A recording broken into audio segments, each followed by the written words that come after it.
5 years of happiness and joy every week, coming to you about hospitality and marketing and all the other cool stuff associated with our wonderful and fabulous industry.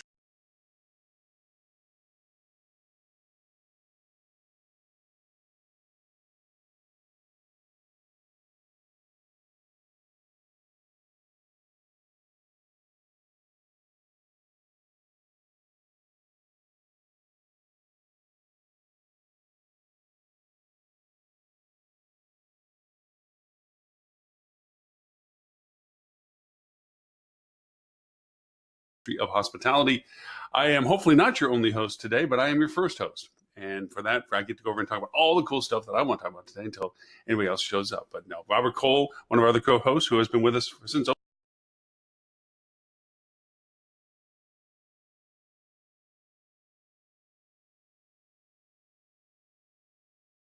almost the very beginning, always gives us a well-curated list that he distributes also to the marketing board of HSMAI, which is the Hospitality Sales and Marketing Association International, which we are also simulcasting on Facebook for both the HSMAI APAC, Asian Pacific region, HSMAI EU, European region, and all of North America. And we are also simulcasting on Periscope, which is Twitter, and also YouTube and Facebook and this week by special, we're also being simulcasted on Fuel Travel's Facebook page. Mr. Robert Cole, how are you, sir? Good morning. Fuel Travel's Facebook page. Oh my! We hit big time, buddy. Changed my setting and my gosh, yeah. Wow. Hey. Yep, we are now Stuart Butler from Fuel Travel. Straighten my hair if I'm in Fuel's. Yeah, come on. We gotta up the game now. We're on Fuel Travel's Facebook page. We can't be slouching no more. That's right. So does that mean Stuart will be on our show? He has intent to be on the show. As with all things, those pesky clients get in the way of our co-hosts sometimes. Fortunately, we have no clients, so we don't care, right? We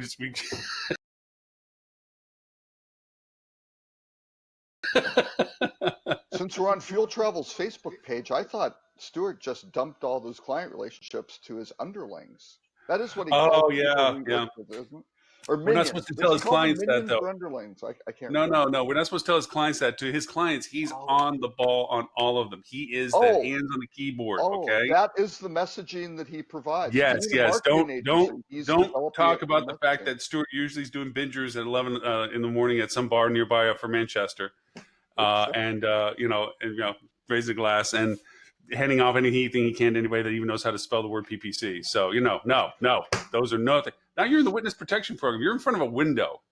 I am in front of a window because I'm in my daughter's apartment. I am in live from Mac Davis Lane across from AT&T Jones Stadium in Lubbock, Texas. Lubbock, Texas, which actually is a really cool place. Lubbock, Texas is a very cool place. Actually, if I change, I may be able to. Whoops! I'll have to stand up to do this. I also have a very nice pink mug to drink from today. So you have changed your style preferences radically. I don't know. Yeah, we can. I don't know if that's better or worse, to be honest with you. There's a stadium out there right across the street. Oh, you're right. There it is. Yeah, you got a little bit of pixelation going on, but all's well. Stuart's coming in the room, and so we got to not mention anything we've mentioned before about him. Okay. Yeah. There's no talking about the vendors over at the lunch, for Manchester. Nope. And handing stuff down to underlings or none of that stuff. Stuart, I'm sure, is completely sober the way he always is on every show we do. That's a hard stretch to really even say. Let's say he's moderately cognitive. In marketing, you got to set the bar really high. It may not be something that people believe, but you can average it. You split the Mr. Stuart, how are you? Raising your praises. We weren't saying anything bad about you, and we were honored that we are being simulcasted on your Facebook page for Fuel Travel. I feel like you were casting aspersions there. We don't even know what those words mean. Those are big words for us, okay? You were being mean. How about that? No, we are honored. We realized that we got to dress up nice. One of us has to take a shower at least. We're on the big game now. We got. Yeah. Right. Hey, it's Oh, yeah, early. to the It's what the 1,000 people on our Facebook page? I don't know. Oh the yeah, ninth. we're rocking and It's the rolling now, ninth of boy. the month. It's the 9th of the month. Lauren, his personal hygiene regimen to bathe once a month, whether he needs it or not. So I'm still a week away from that. I'm still a week away from that. It's a midnight. Hey, Yeah. I did see from Tim Peter, who unfortunately will not be able to join us today. He has client obligations. Actually, no, I think he's doing family obligations. Seemed very up in arms about your headline story, Mr. Robert. Well, I sometimes throw in stories to bait. Just because it's the top story doesn't mean that I necessarily Agree with it. Yeah. Yeah. endorse it completely. I mean, sometimes the top of the news starts with very disturbing news that people. Yeah, well, that is it is disturbing, and well warranted that Mr. Tim Peter would be up in arms about it. I'm going to post the link up for it, but Wait, I thought he was completely in supportive of this, thinking. oh yeah. I thought he wrote it. I'll be honest. I thought it was a piece directly from Oh, Tim he Peter. is so going to chase you down. It's in line with all of his beliefs, for sure. Oh, he Exactly. is so going to chase you down. Well, Hold on, let me get the link over to that's us. what happens when our hosts are not on the show. That's We can tell people what we think they believe. So That's right. Yeah. which may or may not be diametrically opposite to what they actually believe. So, Mr. Robert, while I make sure that we are unlisted, we go from unlisted to public on YouTube here real quick, perhaps you could tee up our wonderful topic. Yeah, fellow Focusrite analyst Peter O'Connor from the UK, from the Essex Business School, wrote an interesting opinion piece on OTAs that actually I thought was kind of interesting. I'll have to admit that there are a lot of articles and opinion pieces that get written which basically say the OTAs are the devil, kill them with fire, do not use them, just cut off all your relationships, which is really kind of bad advice, right? I mean, yeah, they are successful businesses which create some sort of value, otherwise they wouldn't exist. But yeah, I don't think going all in one way or the other. Peter took kind of the opposite tack, let's just say, with 4 online travel agency myths to stop believing now. And some of these were, I would say, controversial because he took a rather absolute. I'll take a word from Tim Peter. Sponsored. Yeah. Yeah, It did seem know. like it was a piece written by Booking.com or Expedia for sure. Yeah. Which he's not affiliated with either, right? Which is, No, he works for a school. He's normally very independent. Actually, he's done some really good work. So I don't know. Maybe he was kind of doing a counterpoint for the same reason that I haven't spoken with him. I would like to understand his motivation for the article because I don't think he's an intelligent guy with a lot of knowledge. I don't feel like he can really believe literally everything he said in this. It's hard to swallow some of the things. I feel like it was a sensational piece to stimulate conversation, which apparently is doing. Yeah. Yeah. Well, let's go one by one with him because there's 4 points he tries to make. Top of the list. Yeah. He tries to make 4 points. Okay. Yeah.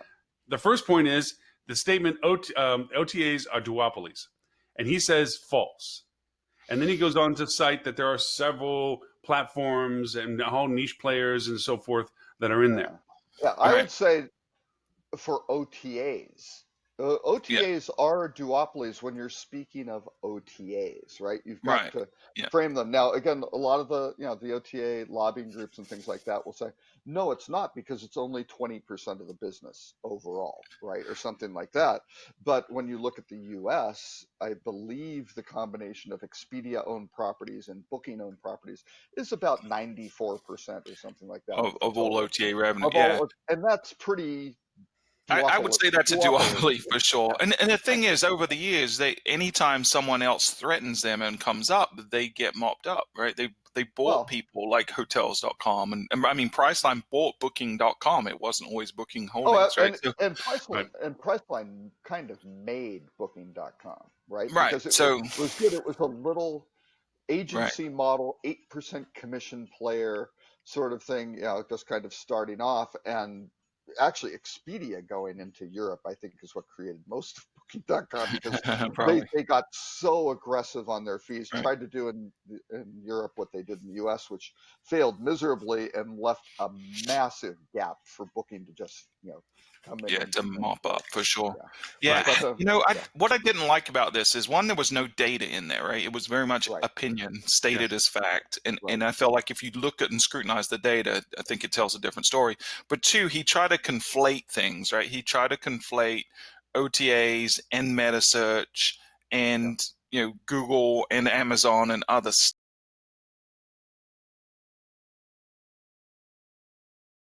stuff, which Sure. is Google a massive driver of revenue and bookings and Yeah. distribution in travel? Absolutely, but But it's it's not not an no. OTA, And they It's will right? not an never be an OTA. OTA. They have zero interest in being an OTA. Right.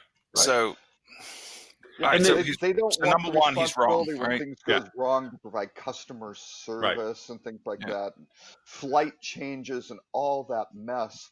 Yeah. They just want to be in it, which is a great advertising, but you have better margins by not having to do any of that operational Right. stuff, right? So, Right. It's so the genius. second point is that OTAs are restrictive, and he says that this is also false.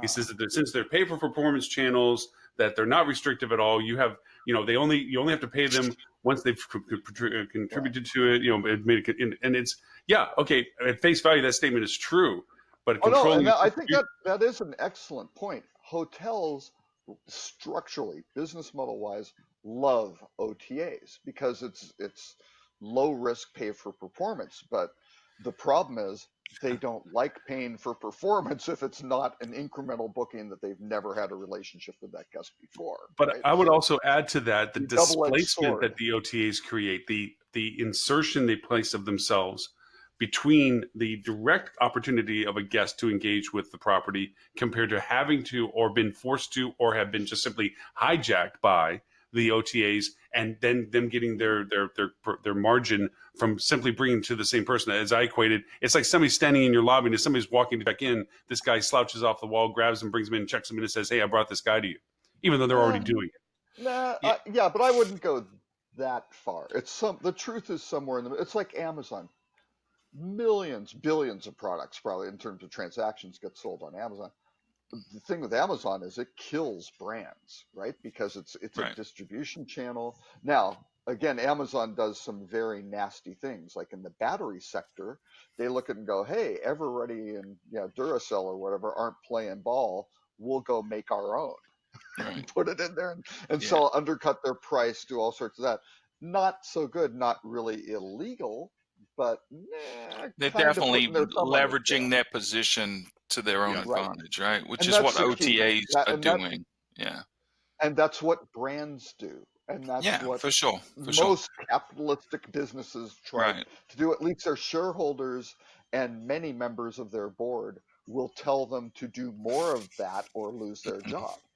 Yeah. Sort of And thing. with this So, point, I think I would have less of an issue with it. Like he's close to the truth, but I would have less of an issue with it if, the OTAs are very strict in what they allow in terms of commission. And then beyond that, they're doing things like bidding on the brand of the property, like Lauren right. kind of touched on. And to me, that creates some kind of friction that shouldn't exist, because Right. they've got commissions to a point where the math works for them to bid on your brand and they'll still make money.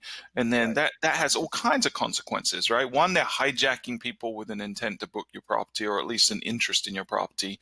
But two, it drives up your own advertising expense Right. because now there's more competition on your brand keywords, forces you to have to bid on your brand keywords, and you have to spend more money because they're all competing and driving up the rate. So yeah, I think it's a little disingenuous to say they're not restrictive. Yeah. Mhm. And I think that I think we brought up last week or the week before that Booking.com coming out and generously saying, "Hey, all of you hotels, you can bid on the Booking.com keyword and put your hotel name and us in there together and advertise," which is evil genius, kind of. So, I don't know how many hotels will look at that and go, "Yeah, we'll Yeah, give them a taste of their own medicine," which only benefits Booking, yeah, right? Being for the sure. marketplace. So, It doesn't excite me. We actually haven't tried. We've talked about it with a couple of clients, but no one wants to really try it yet. So we probably will, but Yeah, I don't I know mean, what. it's probably good for an A/B test. I don't think it Yeah, turns out well. Yeah, yeah. long term, you're basically, especially in the US, Hmm. one of the things, Booking had very good results this past. Actually, I think that's another Yeah, article we have in it's one of the Booking. articles. Yeah, their They had revenues. really good booking results. And one of their things to grow their shares, they've got to penetrate more of the US market and steal more share either from Expedia or the hotel brands or property direct sites, right? Yep, And yep. Mhm. guess All what right. will probably be happening? So the third point he makes is OTAs drive low quality revenue. He says is mostly false. I'd say it's mostly true. True. Yeah. Yeah. We're Got an close, right? inversion there. The Yeah. real stats that I have seen, they are doing better the more broader, the more that their mix of business mirrors the actual travel industry.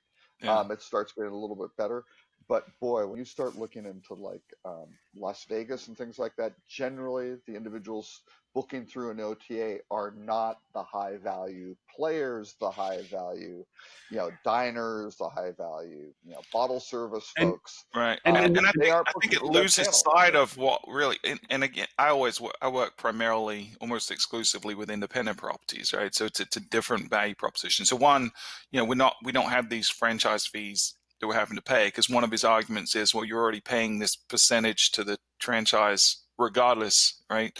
But I think you lose lifetime value from OTA guests a lot of times, right? Because a lot of times if you don't do a good job, and a lot of people don't do a good job of getting people to come back and book direct next time. And Tim's always saying this, if you get someone from an OTA the first time,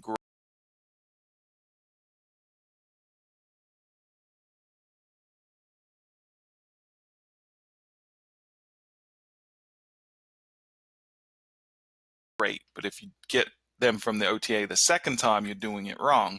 And so I think when you have someone book direct versus book on an OTA, your chances of getting them to come back and stay with you again and again is a lot higher. So to just look at it as a short-term, one time, this revenue was better from OTAs than direct is again, it's a little disingenuous, because it's not taking into account the lifetime value. Well, also just from a revenue management strategy perspective, OTA's value proposition really begins to roll in when you have a diminished demand cycle and you're looking to generate what their value proposition is. And again, this goes back to not everything about OTAs is bad and evil, and they're a viable, usable great. channel and resource. Really good. Yeah. Yeah, and they have functionality and value, and their biggest, when it comes to whether it be independent or branded, is that when you have a low demand cycle that you can't get your messaging out higher into the funnel for discovery, that the OTAs have the money, they spend the money to be in all the markets, and then can bring business that may not be aware of you to you. That's the value proposition, and to do that, you have to give value to them. So you do inherently generate less revenues or lower revenue bookings, because you're using them as that functional tool. When you're high yield, there's another mouth to feed, right? yeah, And but they're if you're in providing high demand, access when to you're a guest and marketing you don't have to provide. right, but in a high That's demand right. cycle, you don't need to give them inventory as much, and you rate yourself higher. So of course, you're not going to be using them as much. They're still driving you business because you can't totally close the faucet a lot of times. But there is a trick with that, and this is back on the kind of countering the restrictive point, or Peter saying they aren't restrictive. What happens when you start doing that? If you start limiting their access to inventory, let's say you have a high demand property that people love, they look at it and go, hey, you aren't giving us any inventory when right, there's demand where we can sell a whole lot, only when you need it. You aren't a good partner. One of our factors, now maybe it's not the prime factor, right? The prime factor is probably, wow, that's a great quality hotel. Look at that price. That's representing value. People are going to want that. They will move that to the top of the sort order. But if you're a crappy partner, if you pay them zero, they would probably say, can we transact with them? I don't know. Maybe not. Maybe we can just substitute comparable properties. Well, they've never done anything like graying things out or anything like that. Well, so the I don't know what you're grain talking thing, about, Robert. that grain thing was a really stupid experiment that they should have done very quietly on some A/B testing and realized really quick it didn't work. I mean, it was a really stupid thing just from a business practice, and I have no idea who approved that or who did it because it was just it was barely worth testing because you could probably assume what the answers were because you go, people want that. Why would you give them a shittier experience, right? That's completely opposite to what they try to do, right? So, that was just dumb. Their fourth point, the fourth point that he puts out, which is the one that's the hardest to even fathom why he would even say this, is OTAs are expensive and don't deliver value. He says is totally false. Actually, it's totally freaking true. Well, no, they're expensive. The don't deliver value, I would argue, you've got to look at in terms of what they're charging and what they're producing. Yeah, right? for sure. I mean, the value. Oh yes, no. To be fair, take the value portion out of it. They do provide value. Yeah, but the expensive part is the part that catches me. It's the they economics. are expensive.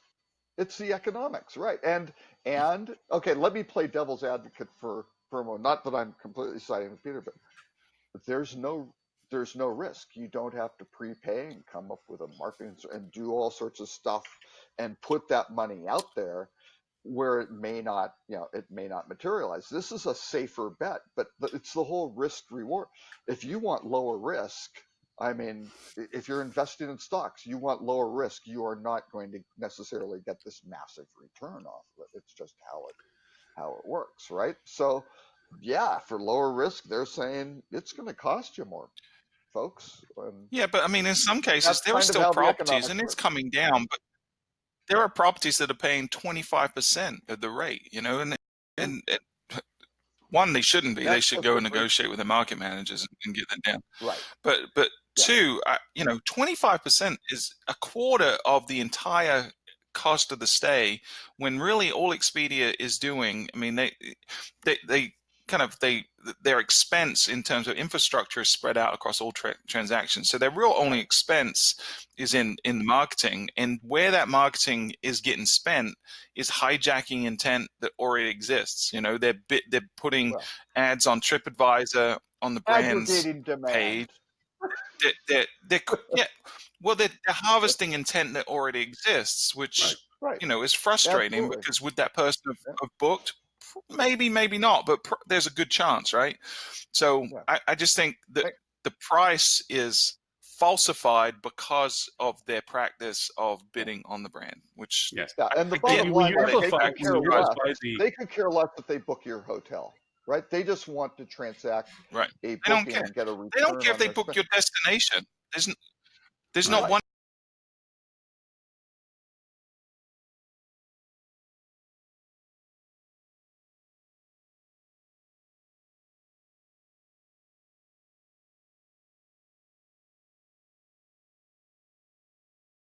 destination that can say, because Expedia sells inventory here, we get more people come to stay here. There's not one. They're not interested, right? They force themselves in as a intermediary that at one point wasn't necessary, but probably is today, because a lot of people struggle to fill up their rooms because there's more inventory available. And let's just try to make a microcosm comparison to that, like Groupon. Groupon, the initial concept was to make your product aware to people that may not have made it under consideration by offering this insane discount in the hopes that you would then retain them to come back.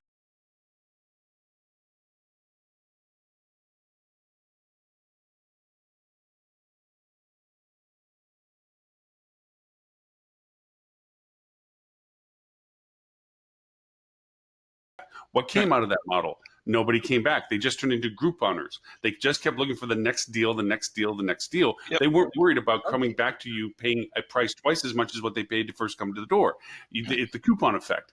Same too with Expedia. When you add that, when you're using them properly, you're giving them lower rated business because you need to incentivize demand, okay, or steal demand from somebody else in your current market.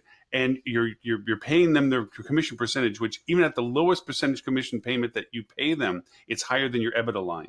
If your net profit isn't at least 15%, you're still costing yourself money when you have to pay their commission. there's less money coming. There's nothing going to the very bottom line. You're just existing. And even in some ways losing it depending upon the commission percentage. So you're at that point with it. And if you're not retaining that guest to return because of, okay, I paid for a first time guest and you're not bringing them back a second time on your own or direct channel, all you're doing is feeding your own demise. Eventually you're going to put a for sale sign out because you're making less money at the top that doesn't make it to the bottom. Because the EBITDA, that EBITDA analysis though assumes that you were going to get that booking, that there was intent to book your property. Well, so you need part cash. of that is creates weighed payroll, by, but the idea of it is part that of that is you will get incremental business from these guys that you wouldn't For sure. either Yes, from absolutely. competitors, that destination, But or that something shouldn't be else, 50% right? of your revenue, which it is for a lot of, Right. especially inner city properties. We Right. always tell our clients at the beginning, wherever they start, our goal is to get you around 10% reliance on OTAs, because we feel like that's a sweet spot where you're farming new people. And always do the analysis. Always go back and analyze the people each year, the people you got from OTAs, had they ever stayed with you before? And then future, did you get them to book again? The people that booked on OTAs last year, did you get them to book again this year, direct or OTAs? You should always be looking at that and trying to move the needle, because if you do a good job, OTAs are great at finding people you would not have found and then turning them into long-term loyal guests. But you've got to have everyone engaged in that. It is. And it's a balancing And it act takes of hard not work, going right? You can't just switch it on and check a box and say it's done. You've got to work hard. You've got to train your staff. You've got to have processes in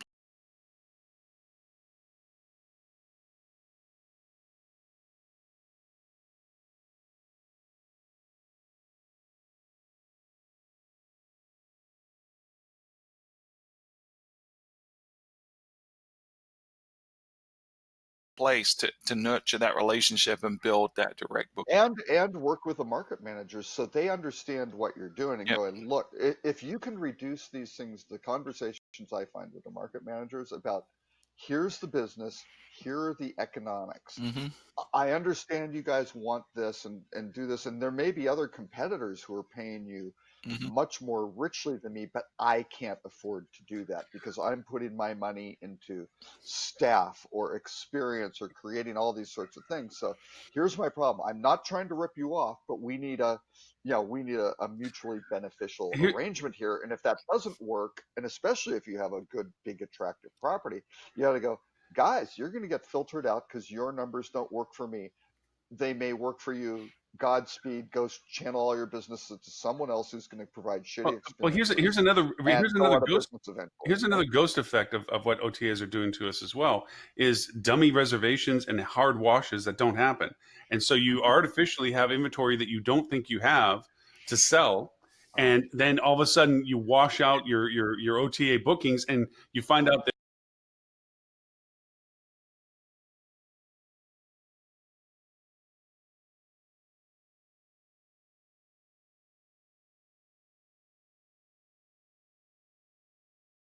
they're on dummy credit cards, they're on dummy things, so you got to hard count. Well, that's not the OTA doing that, though. That's not the OTA doing it, but it's a ghost effect of OTA bookings that's happening. There's a high. That is a guest behavior. I would argue that is the hotels who have created a lot of that phenomenon. Not maybe, but I don't think the OTAs there's no clean hands on all right? No. Yeah, and I mean, just look at the cancellations from OTA bookings versus direct bookings. It's completely out of whack. So we know it's a different type of demographic, and that, going back to his second point about they're not restrictive, they certainly are, because they force you to do things that you wouldn't want to do, like with their cancellation policies. So yeah.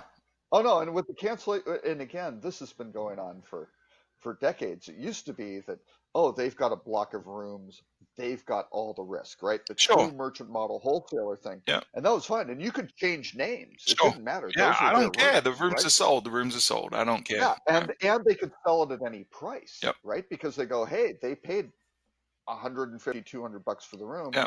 They're winding up with a bunch of inventory going, sell it for $50 because we need a little bit of, zero doesn't work for us, right?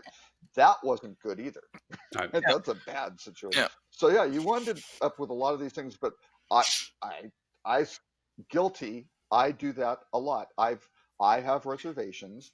that I will make, and I'll go into booking.com because it's 9 months out. I know that I have to be out there, and I'll go, well, that's good enough. And I'm happy to stay there, right? Hmm. Whatever property that is.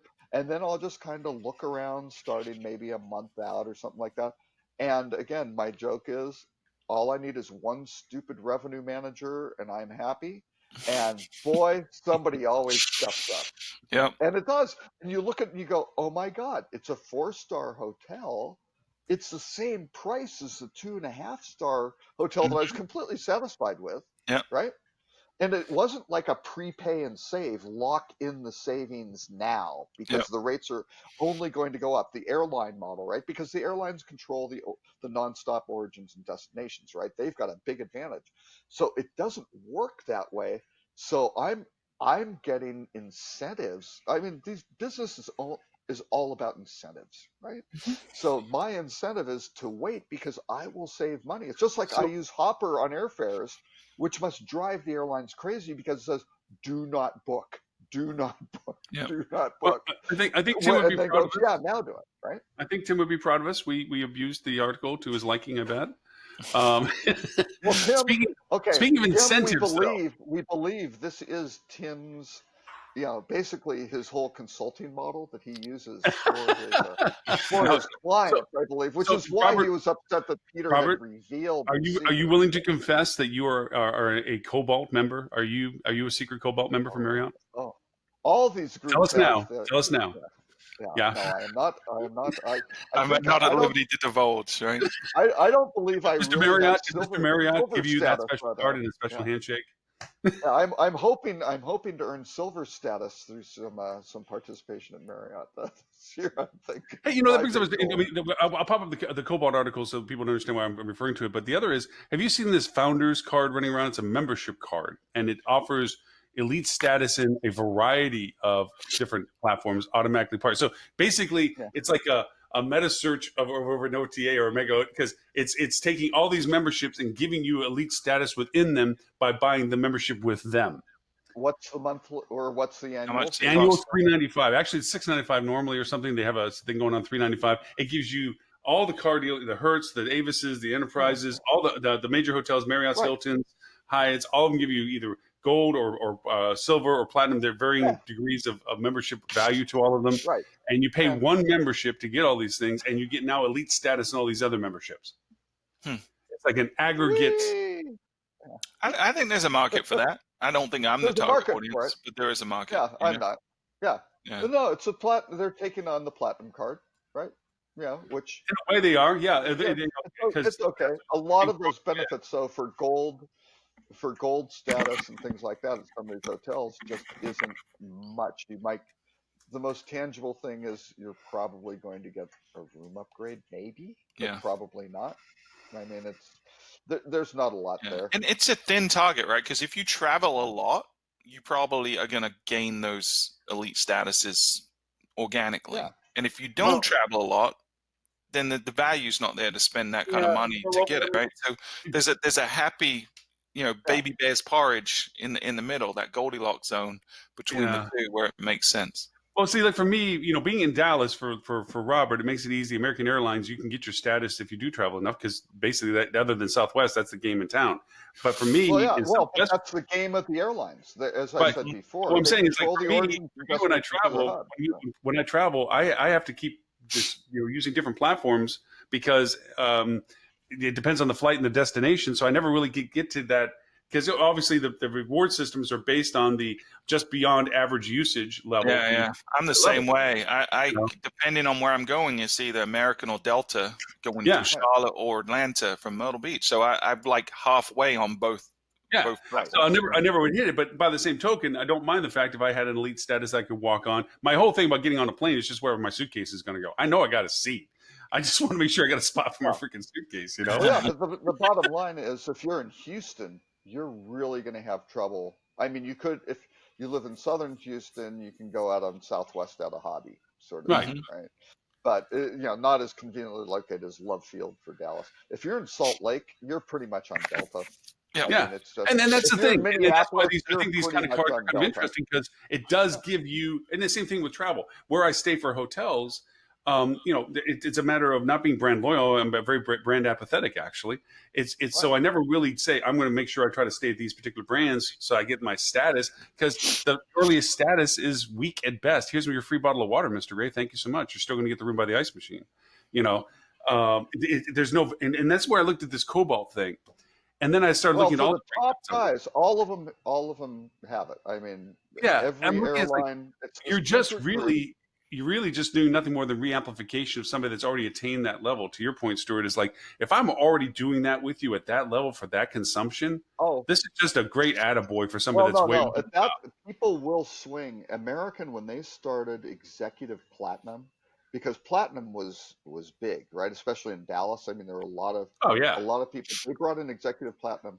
I believe their original plan was to have 100,000 members, and what they didn't count on was that people started just going all in for it because they could. They were capturing a lot of their business, but all of a sudden, people started taking the burn a trip at the end of the year to get the stuff. They started their first year like 300,000 people. It was like, oh crap, that's not good. I think I told you to service those guys. Right? I think I told you this story. So when I first got my gold status with American Airlines, I thought it was big stuff. I'm like, all right, I'm on zone 4, baby. And I'm like, I was flying to Chicago. I remember this. It was my first flight where my phone looked different. It had the black behind it. So I was, elite status, and it said gold. And I was like, yeah, I'm going to get on the plane. Man, I'm going to be right there first. So the flight to Chicago, turns out it's quite a heavy used business flight. I was literally, and I mean, I'm not exaggerating in any sense. I was the literally last person on the plane. Nice. Everybody, to your point, was Executive Platinum. Literally, I was the last call. There was nobody that wasn't of status. There was no non-status flyers. It was the 787. When the 787, the Dreamliners and stuff. That's how prominent this route was. They put their first 787 on that lane. And I'm sitting there going, well, that's humbling. That reminds you that you don't really want for much. Right. No, they don't have to. The origins, destinations have been divvied up. And Delta, the unspoken, understanding is, American goes, hey, Delta, don't mess with Dallas. And Delta goes, hey, if you don't mess with Atlanta, we're good. Right. Yeah. So anyway, the Cobalt thing for those. But I was going to say though, on all of those things for those programs, it is nothing about loyalty. It is conversion of corporate travel spend to personal leisure travel benefit. That is the gamification. That is the whole thing. So these companies, when they go out and they just go, yeah, where are you going to book? Well, the company's paying. I don't really care. Now, if it's a really crappy flight with 2 connections, they aren't. Some people might, like, who knows why they're trying to get the points, right? I mean, there may be a very small fringe case, but the rest are just like, yeah, I'll pay $420 because that's fine. And maybe they could get there. Like if you're in Dallas, maybe you could get it for $290 or whatever on Southwest. But yeah, I'll just go in without the company's paying for it. Who cares? And let's go get the status and roll. So this Cobalt status that Marriott's offering, and in the article, for those who want to look at it, everybody has it, to Robert's point. This is by CEO District. Mr. Marriott's the only one that can sign off on this. Yeah, exactly. It's not even if you own a hotel. If you own a bunch of hotels, still doesn't mean you get Cobalt status. So this is definitely a political power play of them. You coming in and getting knighted with the magical Marriott sword if you get one of these things. Because you're of a different caliber of relationship with the mothership, I guess. I don't think the Attorney General of Washington, D.C. has Cobalt status. And maybe that's why they're picking That's right. We found the underlying... But since we're in that vein of conversation, I went over and dropped this. But look at what you get on here. What you get on here, though, is not that great. Okay, upgrade to the best available rooms, including suites. I think that's probably, what are the other? Oh, to me, I think it's useless. I mean, it's only political. Anything about these things are useless. Titanium and Ambassador, you're already in there. Platinum might not give you upgrades to suites anymore. This is just a bragging right. This is a bragging right. The value proposition is garbage.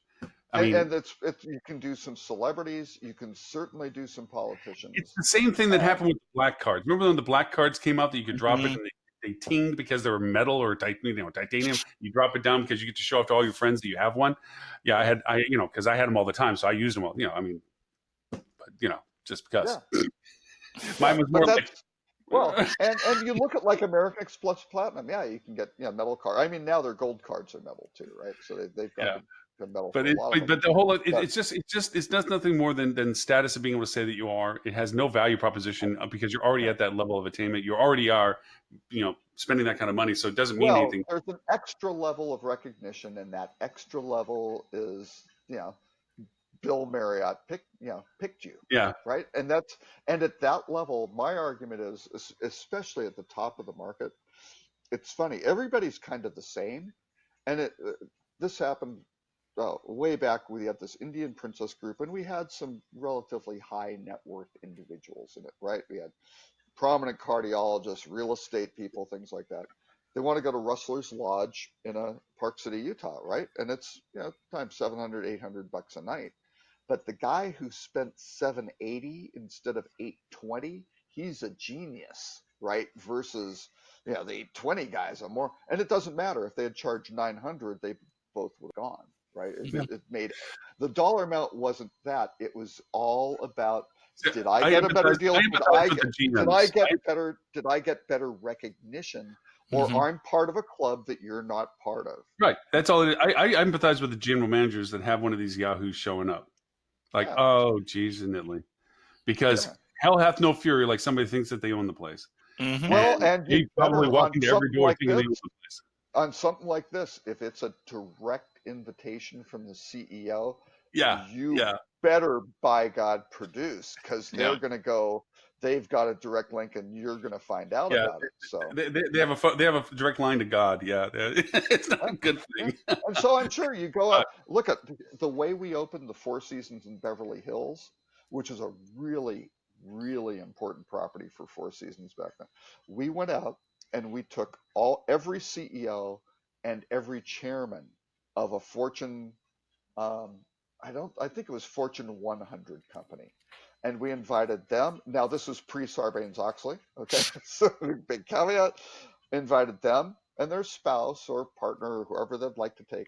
Come out. We will fly you round trip, first class from wherever you are. Come in, experience the hotel for a weekend. What do you want to do? Dining's on us. Just do it. Tell us how you liked it, right? We're going to have a conversation with you, and we'll send you back. It was genius, right? That made the hotel. They all loved it. It cost a fortune, but let me tell you, all of a sudden those guys went, they told their assistants, and it was all set up and handled through their assistants anyway, which was part of the plan. We were not sending these to home addresses, right? No, this was like, we're doing this. It's recognition of what they do. We love you. This is a great new hotel. It's designed for them, and would love their input, right? We're doing market research.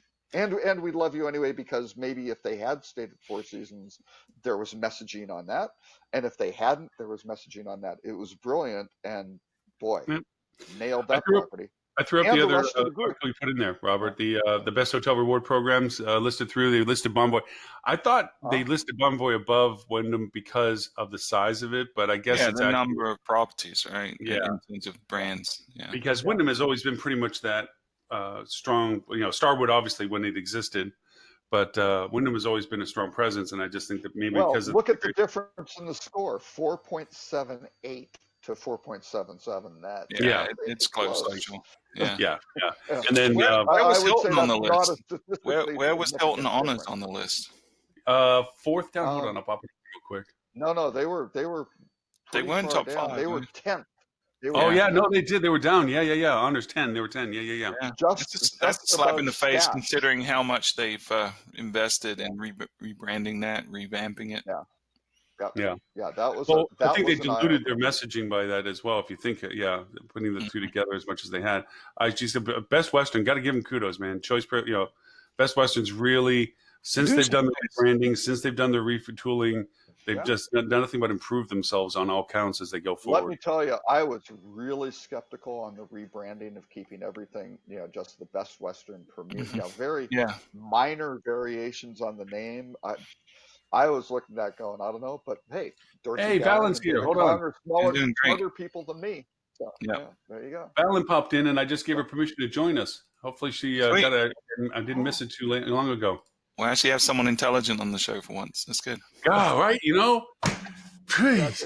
Valen, please come on. Please talk to us. I just saw her raise the hand, so I hit it. So hopefully she got the pop back to it. Mm-hmm. And if there's any issues, I'm going to check my email while we do this. I can always send over Ed's link or something like that, Valen. If you're listening, just let me know. Or maybe I can go, Valen, come on the show, or I'll tell that story about Focusrite in 2008. That's funny. Hey, I gotta leave in about 15 minutes. Can we do Star Wars? Can we do the Star Wars one real quick? Oh, yeah, we can do the Star Wars one. Which gets on the bait. I wore my Star Wars shirt just for that. I didn't really. Yeah. I read it afterwards, but it's funny because I'm a shareholder in Disney. I think anyone should be because they just do phenomenal performance over the last several years, and will continue to do so. But the media is really kind of missing the point, I think, on this. There's been a lot of mainstream media picking up on the fact that they didn't hit the numbers at Disneyland in California since they opened the new park. But there's a lot of mitigating factors here, and I think the biggest one, and what people don't, they think it's going to carry over to Orlando, which is crazy because if you look at the demographics in California, there's a lot more locals sustain that one than in Florida, right? So Disney flat out made mistakes with this launch. One, they didn't have the new main ride, the Rise of the Resistance, up and running at launch. So a lot of people are going to wait and say, well, let me wait until the main ride's up before I go. But two, they restricted all the season ticket holders, and they told everyone, you might not want to come yet because it's going to be really crowded. And they didn't buy enough merchandise, and they sold out of all the cool stuff in all the stores that they wanted, like the $200 lightsabers and this crazy stuff that everyone's like, oh, that scared people away because it was going to be too expensive to take a family of 4. Well, guess what? They sold out of all of that stuff. So it wasn't like people were not wanting it. So a lot of missteps from Disney. But I think they've learned from it, and I think when they open Orlando, man, it's going to be a whole different ballgame. That's where families travel, and it's going to go bananas, especially once Rise of the Resistance launches. So go buy Disney stock right now because it took a little hit because of the earnings. Stuart's trying to arbitrage being no, I agree with it, but I do believe from a stumbling point of view, to your point that even the best in the industry, which Disney is, can still make missteps as to what they interpret as to being what they should do. I think also one thing that, sir, that you didn't mention that I thought was also a consideration is, unlike other theme parks, the loyalty base associated with the theme of this park is profound. Just like a Star Trek, you have Trekkies and you have the people from Star Wars. And if you just open the gates and said, we're going to treat this park like anybody else, all employees can go in with a discount, their friends can get their discounts, it's a free for all. And you get what would have been the headlines? Massive lines. What a terrible experience. I'm never going back. This was crap. I couldn't even get into the rides, blah, blah, blah. So yes, they did it wrong by restricting some of those components, but they also did it in some ways, I think, right by not saying that we're just going to ruin the experience. Because the experience they want this to be an all-encompassing, totally encased environment, unlike a theme park where you know where you are and you have rides and you have things and this is cute. This was supposed to be a complete ecosystem that you felt like you were someplace completely different in all aspects, everywhere. Yeah. And if you're standing in 3-hour lines, you can't get into any of the shops. Half the shelves don't have the stuff on it. That you can't get anything to eat. Then you're just going to go back going, this blows, man. And that's what the mess would have gone out. So I think in some ways, I agree. And I think what frustrates me most about this narrative is that everyone's like, oh, it's a disaster. This was a bad idea. And that there's echoes of what happened when Solo, A Star Wars Story, the movie came out and didn't do as well as the main sagas. stories, everyone's like, oh, there's Star Wars fatigue. Maybe the brand isn't as strong. And that's just Jump the shark. Yeah. it's total BS. It's got nothing to do with the Star Wars brand as to why this hasn't been successful. And again, you're going to see that the difference when Orlando opens up, and once the Rise of the Resistance rides are open, people are just going to go there in droves for the next decade, and it's going to make Disney a ton of money. Just like, and to make the comparison to Star Trek too, is that they're having to create different timelines now. They have to create different canon to the things that people have endeared themselves to. And Star Wars is no different. All the comic series and everything else, they're creating new canon. And the theme parks have to absorb that into the process, because you have people that took Star Wars from the 1970s when it first came out to people that are just now being introduced to it, that have the whole new idea that Kylo Ren is as bad as Darth Vader was. You have all these different genres of interest in this park, and the park has to satisfy everybody that walks in the door. And I don't think 3-hour lines, I don't think rides that aren't operating or are available, I don't think shelves that are empty to buy stuff from, or to have food that they can't eat or something is going to be of any benefit. They're going to have to regulate that demand. I think it was cocky of them to say they stopped marketing. That I did think they did wrong. It sounded really cool that they thought that they could. I remember when we hit it on the show, but in hindsight, it's like, that's pretty damn cocky, Disney's a pretty smart organization. I don't know. Maybe they wanted to make sure the stuff was open, and they got the kinks worked out. Yeah, they may have. So before the last film and things like. Who knows, right? Yeah, they could be controlling this narrative, right? Their PR is pretty strong. They could be controlling the narrative now to make people say, maybe I should go now because it's a little quieter, right? Leading up to the ninth movie. So, I'm a huge Star Wars fan, right? I would put myself in the top 5% of Star Wars fans in terms of nerdery, but I haven't been yet. I was tempted to go, but I haven't, because I'm like, it's a lot of money to drop on a family of 4, and I want to wait until the full experience is rolled out. I want to wait until the hotel is rolled out, till all the rides are rolled out, until they have ironed out the kinks of the flow of traffic and whatnot. So, yeah, it's going to be fine. I hate the fake news that sensationalizes it and says Star Wars is dead. Well, and I threw in another story. I was at the HTNG Insight conference in Deer Valley earlier this week, and they had Dan Cockrell, who's former, I think, CTO of Disney, and he went through his presentation. Was great, awesome.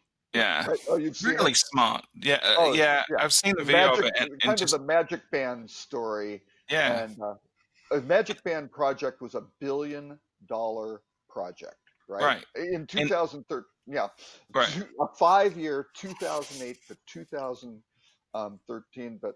His best thing is, he said Disney had, the way they do things from an IT perspective is, 1, guests have to love it. 2, Disney cast members, the employees, have to love it. And 3 is, it has to effing work. And that was like Bob Iger, and that was it. And so they came up with this whole thing. They had the Magic Bands. It does all this, but then it wound up being, how do you validate this thing, right? And it's like, well, you've got this 16-digit number. You type it in on the site. You go, guests will not love that. Right. And they're like, well, yeah, but what are we going to cost them an extra $1 million? And they're like, no, this is what, check these boxes, damn it. If it doesn't do this, that is not our brand. That is not what we do. We're spending $1 billion. What's another, million to make sure this is right? Yeah. I would encourage anyone that is involved in any kind of project related to technology implementation at your property, go watch this presentation, go read this article, because it is the playbook on how to determine whether or not the technology you're looking at is going to work or not. Again, make sure your employees, in their terms, the cast members, love it. Make sure the guests love it, and make sure it works, which means it doesn't create new friction, that it removes friction and improves the guest experience. If you do that with your technology, you're great. Don't just roll out, like a messaging platform like Zingle and just say, check, we've done that. Like figure out how to implement that in a way that improves everyone's experience, especially the guest, but also your employees. Because if you don't get buy-in from your employees, it's not going to get managed the right way. And they're going to resist it, and they're going to create bottlenecks and friction that doesn't need to exist for the guest. And let me tell you, he was personally, and they had the top execs run these sessions with the employees. It wasn't like, junior implementation guy who's just reading the script and doesn't really get it. I mean, we're talking face-to-face VP to getting earfuls from people on, hey, here's this, here's that, why aren't you doing that? And then fixing it before it went. And he said he presented 35, 40 sessions. And it was like, that's not. Hey, that is before you get to run through it, I just want to ask you about the Google shutting down its Trip app. What do you think about the direction of that? Because I think it's a non-story, right? I think one, they've rolled almost all, if not all, of the functionality in the Google web experience on mobile and on desktop. So it's not like the features that they're trying to accomplish don't exist, and they'll get used more, to be candid, within the search engine. But I don't think Google's done trying to create a travel app. I think we'll see within the next 12 months a reimagined version of it that's going to get launched. The problem they had, a lot of apps are going to live or die on the first 6 months of their launch, right? In terms of popularity and whether they're going to be trending, whether people are going to get exposure to them and whatnot. In the Google Trips app, when it first launched, was very anemic. It didn't have a lot of functionality that was actually useful, and still to this day isn't the most useful thing. Like, I played around with it, but there's nothing in there that's like killer in terms of I have to have this feature when I travel. So I think they're doing the right thing, like just kind of quietly turning this thing off, rolling the features into the search where people will use it, and then rethink what they're going to do from an app perspective in the marketplace. I think they want it to be a natural extension of things you do. Right? You use Maps, you use your calendar, you use your email, you buy through their various stores or whatever the case may be. And you stay within their ecosystem, and then all of a sudden, I think you're going to wind up with something where they're going to, like, their packaging, even on the news site, the packaging sucks. I mean, they totally blew it. They didn't know what they were doing, right? Yeah, no one's really cracked that nut, at all, the packaging side. And I think because it's so different for so many people about when and what they want to package and how, and the itinerary stuff, no one's, part of one of the other articles is about TripAdvisor, again, not hitting their target numbers. And they've lost the plot because they're doubling down on the wrong thing, not the things that made them successful, but they're doubling down on what a lot of people are talking about is the future, because millennials love experiences, so let's package everything. And that's really not, because the experiences have to be tailored to what that person wants. Individually, right? You don't want to be put in a box, and you don't want to be restricted, and that any kind of itinerary stuff like that creates restriction, and you need to go the opposite way. You need to create freedom and give them options. TripAdvisor needs to get back to the basics. They need to be a place of authority that helps people make a decision, and they're trying to do all kinds of things like inspire travel and get up and down the funnel, and they just need to stay in the middle and do a great job of that. With the Google thing, I'll say that when it first came out, I had hopes for it in the sense of the fact that it had the offline feature where you could keep your stuff and your details. But then that got duplicated in multiple ways, so you could download maps and so forth. The other feature was you could create an itinerary where you could pick out the highlights you were doing to calculate what it would take for you to go between all the different points. And that was good. But then it's kind of cool, but it's not mainstream. Like most people aren't as nerdy as you, right? I mean that in a loving way. I know. And then to go back to your first point, the offline mode. When are you ever offline today? Really? Well, that's the thing. Now coverage has gotten, since it first launched. I remember getting off of a plane and not having a SIM card until I bought one or something, and it's a little nerve-wracking that you're not connected and plugged in as much as you normally feel you are. But that's gone now. I don't even bother. Before you had to increase your plan and everything else. Now you just pay to be someplace. It's just as soon as you show up, you pay. Something goes wrong though. Yeah, the hotel's Wi-Fi is out, or you got a bad signal, or they're having, whatever. That's okay. Right, I certainly have it for like TripIt. I use TripIt Pro, their stuff has always been stored, offline, which is great because you can just go in there. You don't have to log on to the Wi-Fi, kind of all those sorts of obstacles. All right, but you travel a lot, right? How often have you ever had to use it not being online? I don't care because it always works. Right, but So, my point is, you probably never, right? No, it probably has never really happened, right? But It's see, I'll like, compare it. yeah.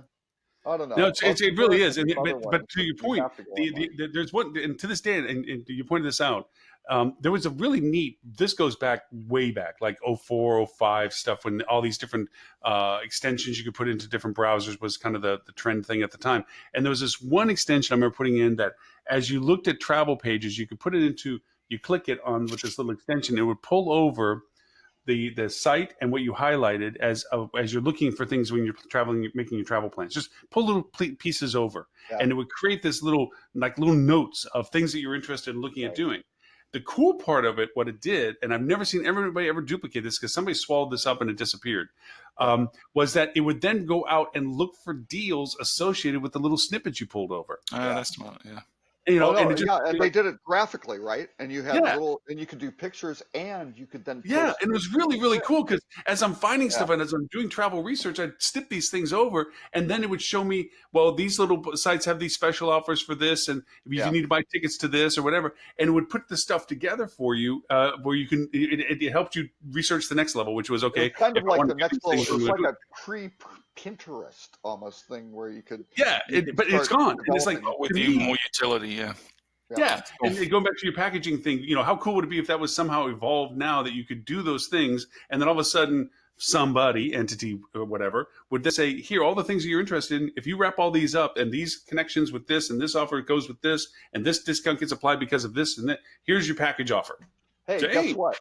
Guess what? That was the Neat Group business model in 2000, and it died in 2003 when we sold it to Sendon. There you go. They pivoted. They totally destroyed the business model and the concept. James, I got to run. Sorry. I don't want to drag you too long. You said you had to jump at the bottom of the hour, so that's because. And we'll explain why Stuart has to leave when we cover the Ruh-Roh. He's a little embarrassed about somebody talking about what happened. It happened to him when could happen to anybody. Hey, my opinion on that Ruh-Roh is the dude was stupid for not shutting his door properly and locking it. I never sleep in a hotel room without putting the latch over. I just latch and lock. Yeah. That's just unfortunately true. Yep. All right, boys, I gotta run. And thank you for letting us squat on your Facebook page today. Hopefully nobody comes bouncing into your office going, what the hell were you thinking? No one's paying attention to it in the office. It's good. Good. Yeah. We are publishing an episode of the podcast. We're recording today, publishing on Monday on the top X, because we haven't defined how many there are yet. There's at least 16, but the top 16 plus triggered emails that you should have implemented for your hotel. So that'll be a good one. Oh, that's a nice one. I was about to say, I could say at least 9. Okay. Well, if you shoot me your list of 9 before 2:30 today, I'll make sure they're all included. Okay, I have actually an example of it on a slide that have at least 6 of them. That's so weird. I mean, you just don't have one standard email that you use for all purposes? Oh, yes, that is the industry standard, is one shotgun, throw everything in it, let's hit it and see if something sticks on a wall email. And you really want to make sure when you merge these things in, you have kind of the field value there instead of the guest name. That's right. Yeah, dear first name. Exactly. Dear first name. Yep. Dear valued guest. Hey, by the way, just to throw into the mix of your conversations here with it, are you guys going to talk about segmenting out your pre-arrivals based on channel of acquisition? We are going to touch on that, actually. Yeah, a lot of the triggers are going to be, we're going to fly in, like whether it's direct, whether it's OTA or third-party bookings, and yeah, for sure. Excellent. All right. Be sure to talk about the DNA. You've cross-referenced all the the retinal scans, the fingerprints. Yep. I would be very curious what you guys come up with on the post-stay stuff. That's the part that I always have question marks on, is how frequent and what frequency and what channel optimizations come from that. So I'm looking forward to the podcast. And for people who want to hear your podcast, where do they go? Oh, yeah, fueltravel.com/podcast, or wherever you can find great podcasts. We will show up for any kind of hotel marketing related keyword. So, excellent. All right. Sure, thank you, sir. Thanks, guys. See you. Have a good one. All right. Thank you.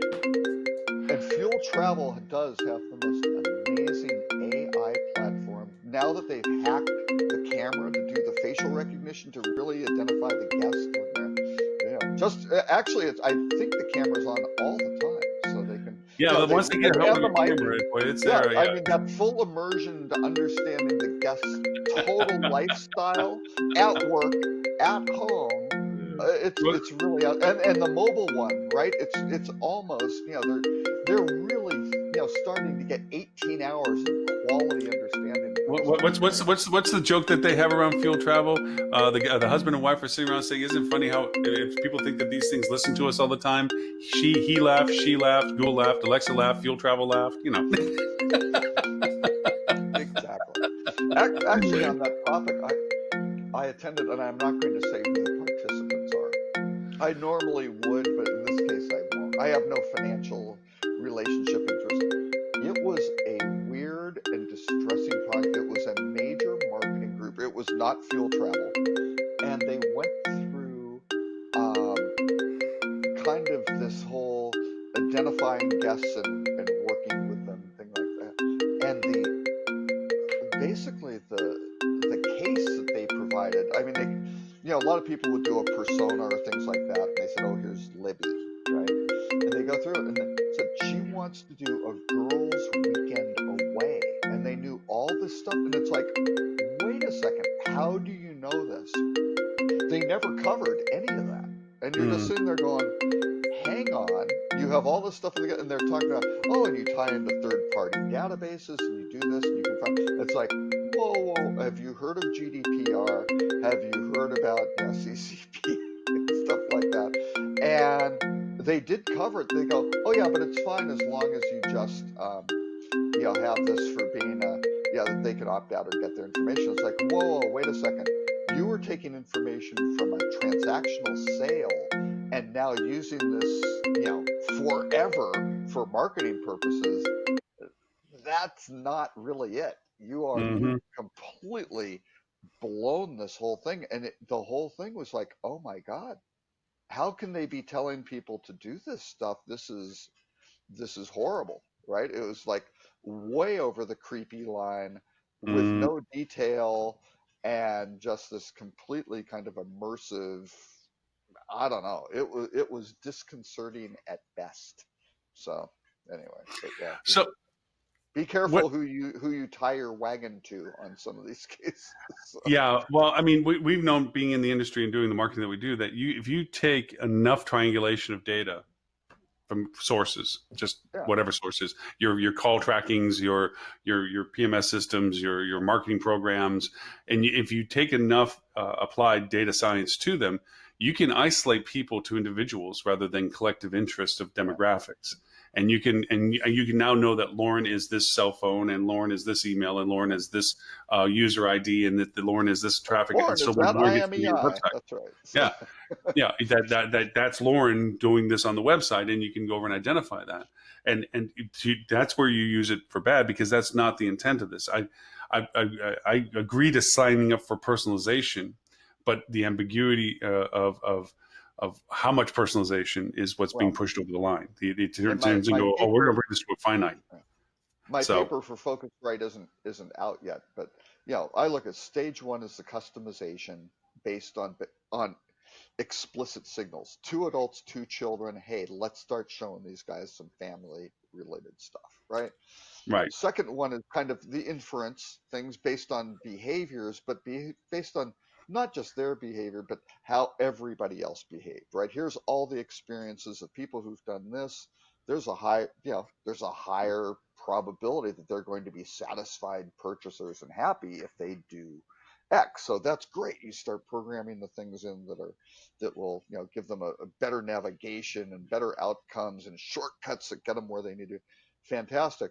But then the personalization is the third step, which is really the opting into that PII, right? Of saying, you can use my stuff for this. But it was weird in this particular webinar, all the examples they were given, like, whoa, they did not opt in for that sort of thing, because they're like, oh yeah, well, if they had a great time at this hotel, now you're going to go talk about this other hotel somewhere else, for especially in the model, something that involves other people. And as Hmm. far as I know, with these things like where it's the girlfriend's, weekend away, that's not a unilateral decision by one person who happened to stay at one resort and did yoga in the spa, in California, and now they're going to Austin, Texas, and you've just assumed this, and they are peppering them with all this stuff, and it's like, wait, that's all post booking. You Hmm. were talking about intent over here. It was really I don't know. I don't know. I got the impression like either of these guys don't know what they're talking about, or they're giving their guests really bad advice, or maybe they're really good at this stuff and this was a really exceptionally bad presentation of that material. But boy, it was concerning the way Hmm. they were discussing this stuff. But anyway. So, I mean, we kind of jumped over, and I don't know it's all that important to go back to, but just out of one of the points, one of the things in brand and product that Marriott is going into the luxury all-inclusive resort program. Yeah, The that idea was of this is, I mean, of course, no stone unturned for them. I mean, I imagine right. pretty soon they're going to start announcing they're getting into the hostel business as well. But the idea of this, they have, as they pointed out, a couple of products, not because of intent, but by default, a couple of Westons that have been all inclusive, but that hasn't been a Right. driving force for them. But they're going all in on these in Mexico and Dominican Republic. Absolutely. Uh, Where the Spanish chains have gone in there. yeah. And you look at Hyatt and Hilton are already in there. But how did they do it? Well, they did it with Playa Resorts. And the Playa Hmm. Resorts guys are basically run by people who used to run Sandals. They used to run AM Resort. They've got really, really deep, all-inclusive background. Um, and it's really But this one is really interesting to me because I think it really shouts Marriott doesn't want to add new brands because the logical thing would be, I mean, an all-inclusive property is very different, Yes. very, very different from a regular European plan property. But they aren't doing new names. So they're going to have Ritz-Carlton all-inclusives, Luxury Collection all-inclusives, Marriott's, Westin's, W's, Autographs, and Deltas. And you look at that and go, wow. And Marriott has failed miserably in Mexico in the past, with just kind of adding some, oh, well, you can get some buffet food and beverage options and things like, and we're going to give you a wristband and you can go down and just get food.